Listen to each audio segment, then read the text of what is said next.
Let me take you back to what was supposed to be one of the most unforgettable vacations of our lives. A perfect getaway to the tropical paradise of Bali. My wife, Claire, and I had been married for 12 years, and we were joined by our closest friends, Jake and Emily. We had two wonderful children, and this trip was our chance to reconnect, to take a break from the daily grind and rediscover the carefree joy we once shared. Before we left, we dropped the kids off at Claire's parents' house. They adored our children and had always been incredibly supportive. I trusted them completely to keep the kids safe and happy while we were away. As we boarded the plane, it felt like we were stepping back in time, just a group of friends ready to soak up the sun, enjoy the ocean, and dance the night away. At least that's what I thought. After a long flight, we finally arrived in Bali. The air was warm and fragrant, filled with the scent of tropical flowers and the salty breeze from the ocean. We checked into a stunning beachfront resort, our rooms overlooking the turquoise waters of the Indian Ocean. Claire looked radiant, her eyes sparkling with excitement as she took in the view. I couldn't help but feel grateful for the life we'd built together. That afternoon, we hit the beach. The water was crystal clear, the sand soft and warm beneath our feet. The atmosphere was exactly what we needed, relaxing, rejuvenating, and full of promise. As we laid out our towels, I noticed a man a few meters away, his gaze fixed on Claire.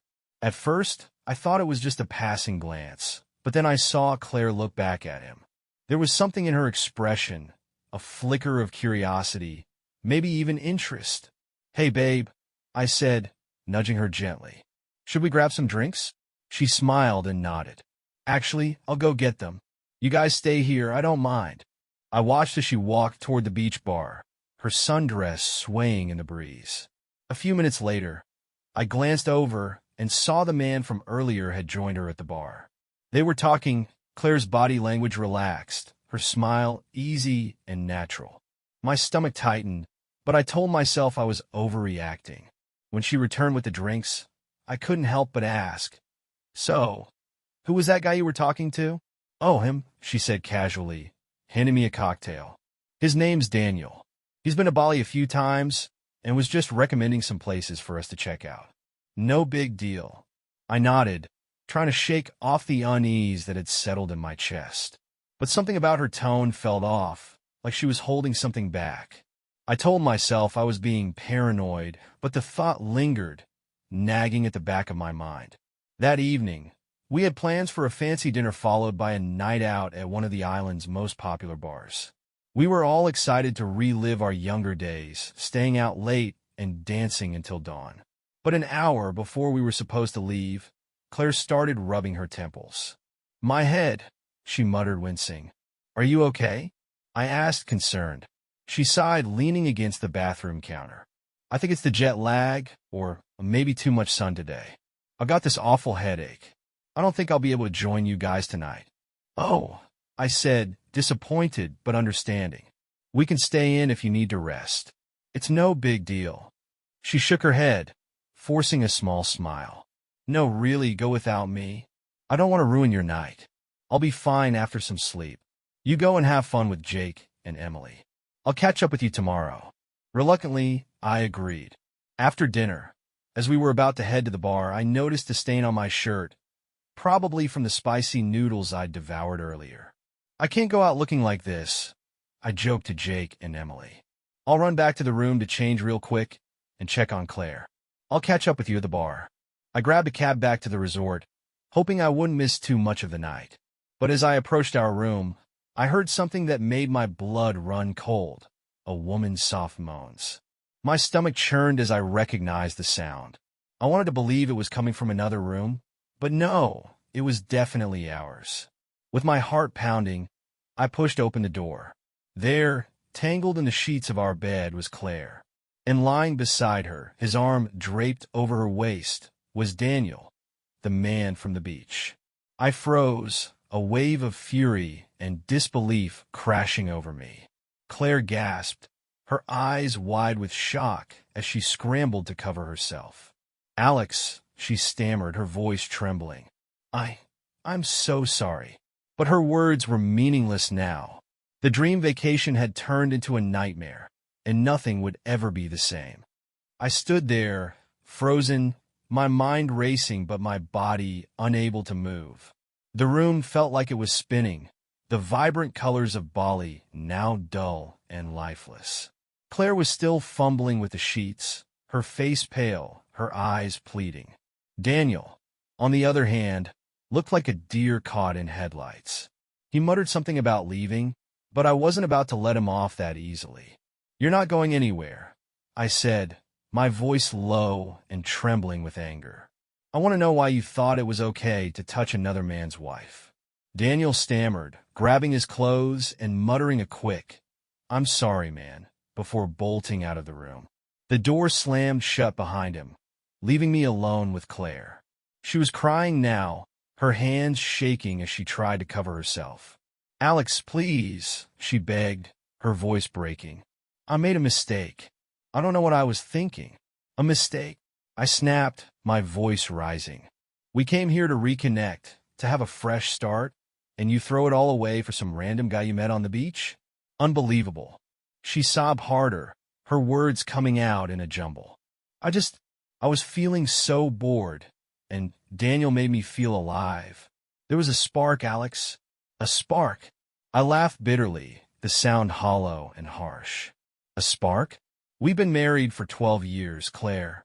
We have kids together, and you throw that all away for a spark with some stranger?" She reached out to me, her hand trembling. "Alex, please. I'm so sorry. I'll do anything to fix this." But I couldn't listen to her anymore. The weight of her betrayal pressed down on me like a boulder, crushing any hope of reconciliation. I turned away from her, grabbing my bag and stuffing my clothes into it. "Alex, don't go," she pleaded, grabbing my arm. "Please, we can work through this." I shook her off, unable to even look at her. "It's over, Claire. I'm done." I stormed out of the room, my mind a whirlwind of anger, hurt, and disbelief. I grabbed my phone and sent a quick message to Jake. Asterisk, "I won't be joining you tonight. Something happened. I'll explain later." Asterisk, I found a nearby hotel and checked in for the night. Sleep was impossible. I lay there, staring at the ceiling, replaying the scene in my mind over and over again. I thought about our kids, about the life we'd built together, about every "I love you" that now felt like a lie. The next morning, I went down to the hotel lobby to get some coffee, hoping the caffeine would help clear my mind. As I sat there, my phone buzzed. It was Emily calling. "Alex," she said, her voice full of concern. "We saw Claire this morning. She was a mess, asking where you were. What happened?" I sighed, debating how much to say, but they were my friends. They deserved the truth. "She cheated, Emily, with that guy from the beach." There was a sharp intake of breath on the other end of the line. "Oh my God, Alex, I can't believe this." "Neither could I said, my voice heavy with exhaustion. Later that day, Claire found me. She looked terrible, her face swollen from crying, her hair disheveled, her eyes filled with desperation. She stood there, pleading with me, but I felt nothing but emptiness. "Alex," she whispered, reaching for my hand. "Please don't end us like this. I love you." I don't know what came over me. I was selfish and stupid. I pulled my hand away, my voice cold and steady. "Claire, you betrayed me. You betrayed our kids.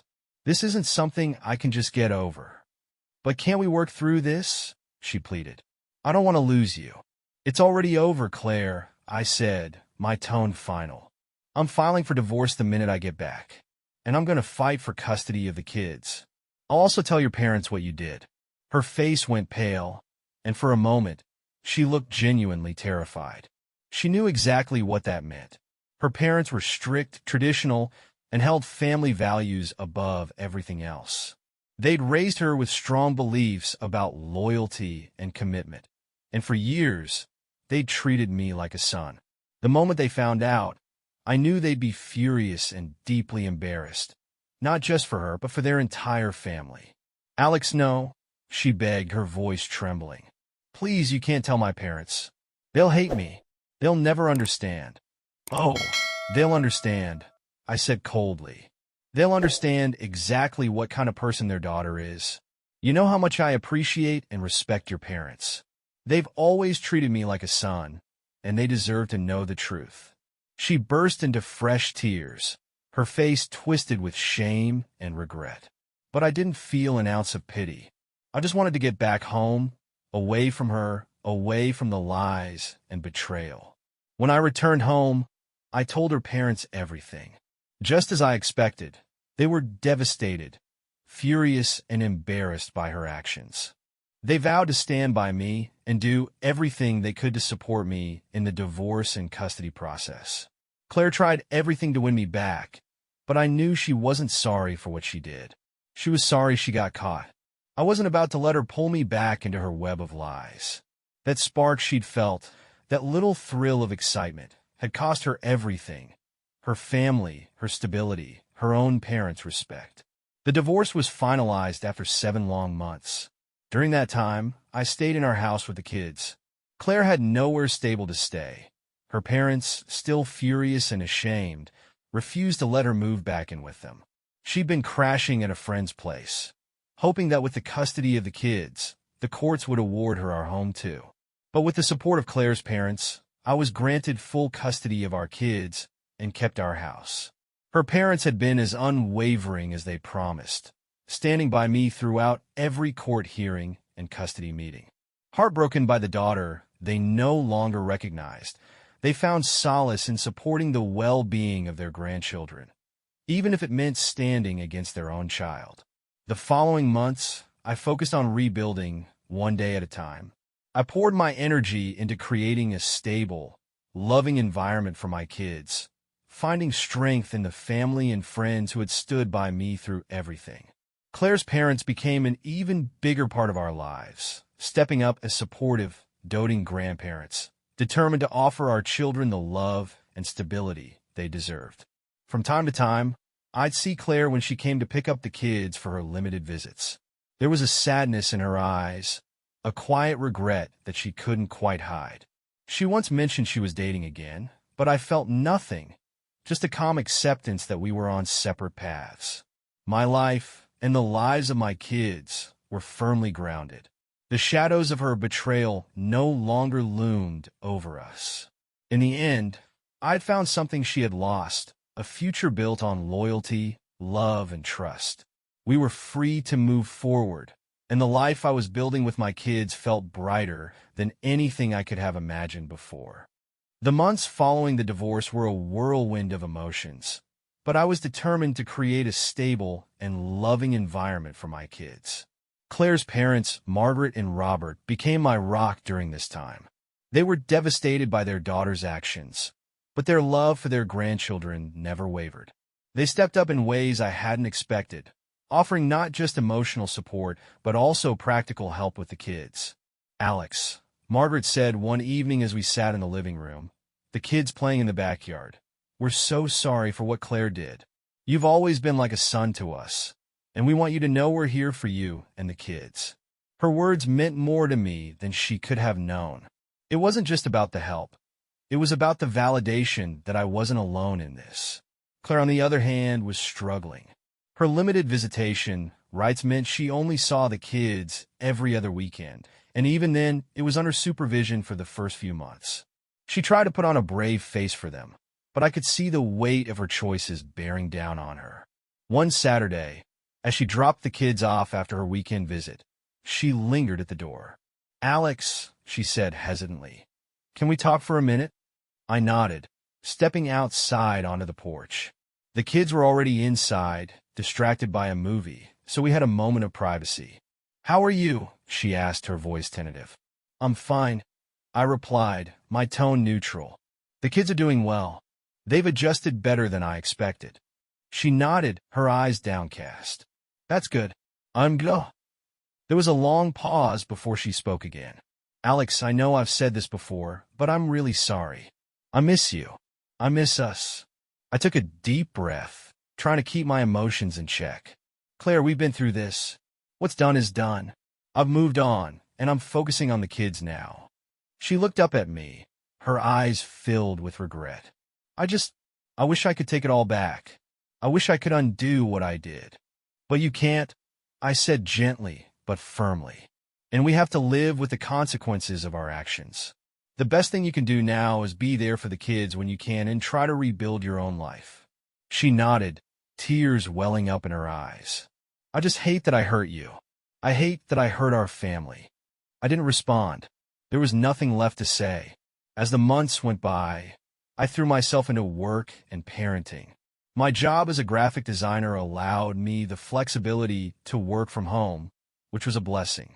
I could be there for the kids, helping them with homework, driving them to soccer practice, and tucking them in at night. Margaret and Robert were a constant presence, often stopping by with homemade meals or taking the kids for the weekend to give me a break. Their support was unwavering, and I was grateful for it. One evening, as I was putting the kids to bed, my daughter, Lily, looked up at me with her big brown eyes. "Daddy," she said, "why doesn't Mommy live with us anymore?" The question caught me off guard. I sat down on the edge of her bed, brushing a strand of hair from her face. "Well, sweetheart," I began, choosing my words carefully. "Sometimes grown-ups have problems that they can't fix, and they have to live apart. But no matter what, Mommy and Daddy both love you very much." She nodded, seemingly satisfied with the answer, and snuggled under her blankets. "Okay, Daddy. Good night." "Good night, Lily," I said, kissing her forehead. As I left her room, I felt a pang of sadness. I hated that my kids had to go through this, but I was determined to make sure they felt loved and secure. Meanwhile, Claire was trying to rebuild her life, but it wasn't easy. She had moved into a small apartment and was working part-time at a local cafe. She had started dating again, but from what I heard through mutual friends, it wasn't serious. One day, she called me out of the blue. "Alex," she said, her voice hesitant, "I know this might be a lot to ask, but would you consider family counseling? For the kids' sake." I was silent for a moment, considering her request. "Claire," I said finally, "I think it's important for us to co-parent effectively, but I'm not sure counseling is the answer. We've both moved on, and I think the best thing we can do is focus on the kids and keep things civil." She sighed, but didn't push further. "Okay, I understand." As time went on, I began to feel more at peace with the life I was building. The kids were thriving, and I had found a new rhythm as a single dad. I even started dating again, though it was slow and cautious. One evening, as I was flipping through old photo albums with the kids, I came across a picture of Claire and me from our wedding day. We looked so young, so full of hope. For a moment, I felt a pang of nostalgia, but it was quickly replaced by a sense of acceptance. That chapter of my life was over, but a new one was just beginning. And as I looked at my kids, laughing and pointing at the pictures, I knew that no matter what, we were going to be okay. Life had settled into a new rhythm, one that was quieter but more intentional. The kids were thriving, and I had found a sense of purpose in being the best father I could be. My relationship with Claire remained cordial but distant, limited to brief exchanges during drop-offs and pickups. She seemed to be trying to rebuild her life, but there was a lingering sadness in her eyes that she couldn't quite shake. One Saturday morning, as I was cleaning up the kitchen after breakfast, my phone buzzed. It was a text from Sarah, one of my closest friends since college. "Hey, Alex. A bunch of us are getting together for dinner next weekend. You should come. It's been way too long." I hesitated. It had been months since I'd gone out socially, and the idea of leaving the kids with a babysitter felt strange. But I knew I couldn't keep isolating myself. I needed to start living again, not just for my sake, but for the kids too. "Sounds great," I replied. I'll be there. The night of the dinner, I dropped the kids off at Margaret and Robert's house. They had insisted on watching them, saying it was important for me to have some time to myself. As I walked into the restaurant, I was greeted by familiar faces, friends I hadn't seen in what felt like forever. "Alex," Sarah called out, waving me over to the table. "It's so good to see you." The evening was filled with laughter and stories, and for the first time in a long time, I felt like myself again. It was a reminder that life wasn't just about surviving. It was about living. As the night went on, Sarah leaned over and said, "You know, Alex, you seem lighter. Like you've finally found your footing." I smiled. "I think I have. It's been a long road, but I'm in a good place now." She nodded, her expression thoughtful. "I'm really proud of you. And if you ever need anything, you know we're all here for you." Her words meant more to me than she could have known. A few weeks later, I was at the park with the kids when I ran into an old acquaintance, Rachel. We had met years ago through mutual friends, but had lost touch over time. She was pushing her daughter on the swings, and when she saw me, she waved. "Alex." "Hi," she called out, walking over. "It's been forever. How are you?" We caught up as the kids played, and I found myself enjoying her company.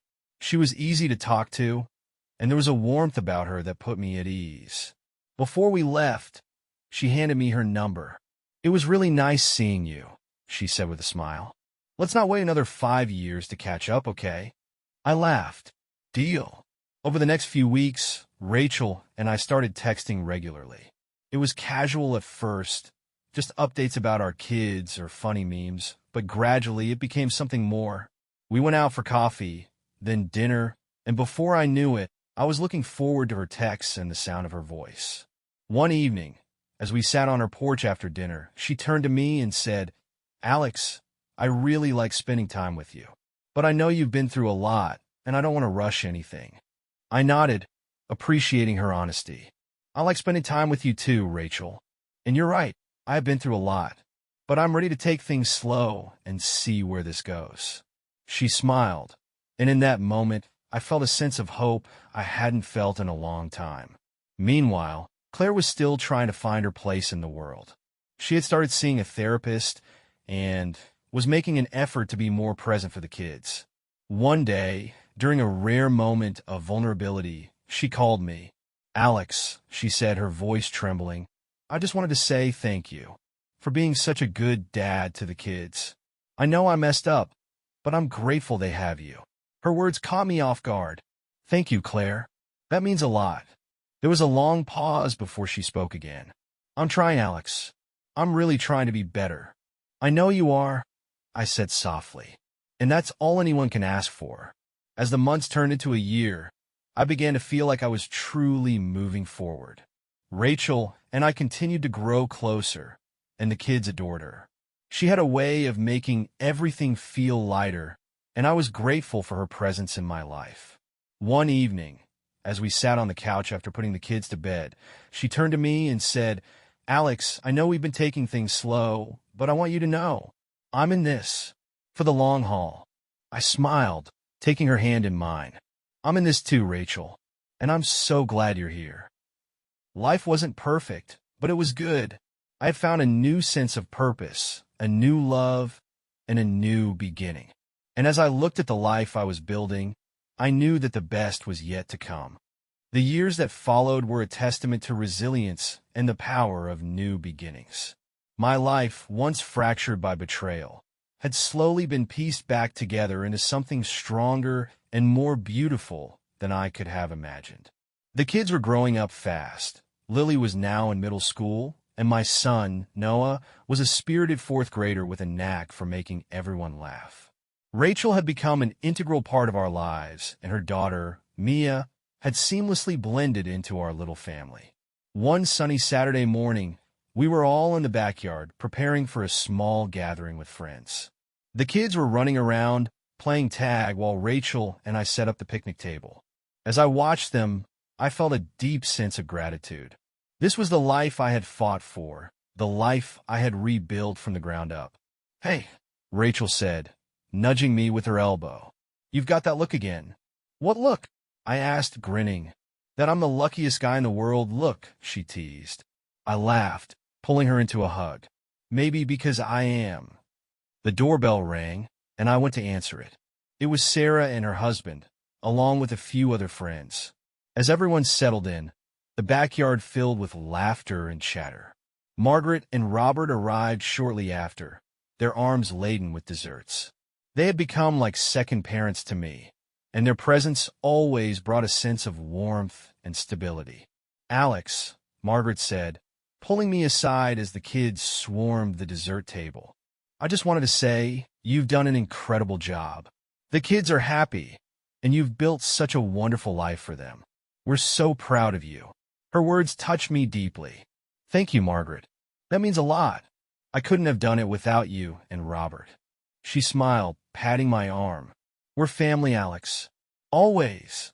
As the afternoon turned into evening, I found myself reflecting on how far I'd come. The pain of Claire's betrayal still lingered in the background, but it no longer defined me. I had learned to forgive, not for her sake but for my own. Holding on to anger and resentment had only weighed me down, and letting go had set me free. Claire, too, had found a measure of peace. She had moved to a nearby town and was working as a teacher. Her relationship with the kids had improved, and she was making a genuine effort to be a consistent presence in their lives. While things between us would never be the same, I was grateful that we had found a way to co-parent effectively. Later that night, as the last of the guests left and the kids were tucked into bed, Rachel and I sat on the porch, sipping tea under the stars. "You know," she said, her voice soft, "I never thought I'd find someone like you. Someone who makes me feel so seen." I reached for her hand, lacing my fingers through hers. "I feel the same way, Rachel. You've brought so much light into my life." She smiled, leaning her head on my shoulder. "What do you think the future holds for us?" I thought for a moment, then said, "I think it holds everything we've been working toward. A happy, loving home, kids who feel safe and supported, and us growing old together, surrounded by the people we love." She looked up at me, her eyes shining. "That sounds perfect." And it was. Life wasn't without its challenges, but it was full of love and possibility. I had learned that happiness wasn't about avoiding pain. It was about finding joy in spite of it. As I sat there, holding Rachel's hand and listening to the quiet hum of the night, I realized that the life I had now was better than anything I could have imagined before. The scars of the past were still there, but they no longer hurt. They were a reminder of how far I'd come and how much I had to be grateful for. The future was bright, and I was ready to embrace it, one day at a time.